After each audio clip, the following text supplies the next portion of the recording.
You know, Stephen Hawking is supposed to be a pretty smart guy, and I believe that he is. And he was asked this week what he would most like to change about the human race and what worries him most about the human race. He says the human failing I would most like to correct is aggression. This is Stephen Hawking talking. It may have had survival advantage in caveman days to get more food territory or a partner with whom to reproduce, but it now threatens to destroy us all. That was Stephen Hawking's comment. But, you know, I'm not sure which is the greater threat, aggression or apathy. Sure, aggression is a huge problem. It's a horrific tragedy. We cover it a lot on this show, warfare and our inability to get out of war mode.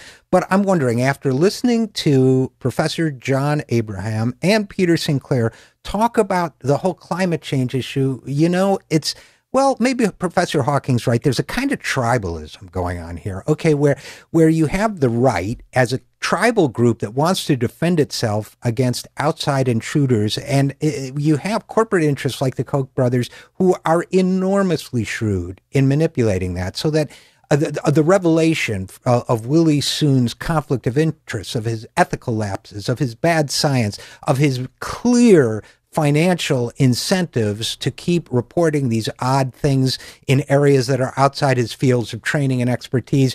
You'd think that would be a slam dunk, wouldn't you?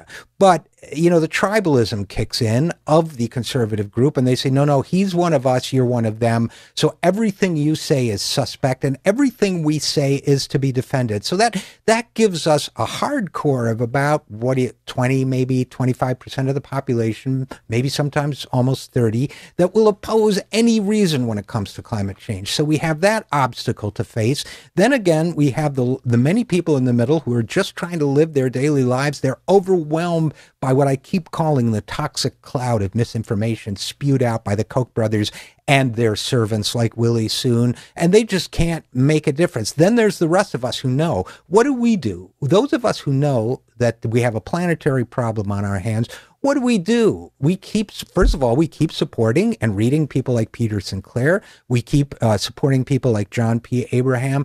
And I guess most importantly, we tell our friends, we stay on top of the issues, we're reasonable, but we're communicative, we show we care. That's what we do here on this program. I'm Richard RJ Eskow, and this is The Zero Hour.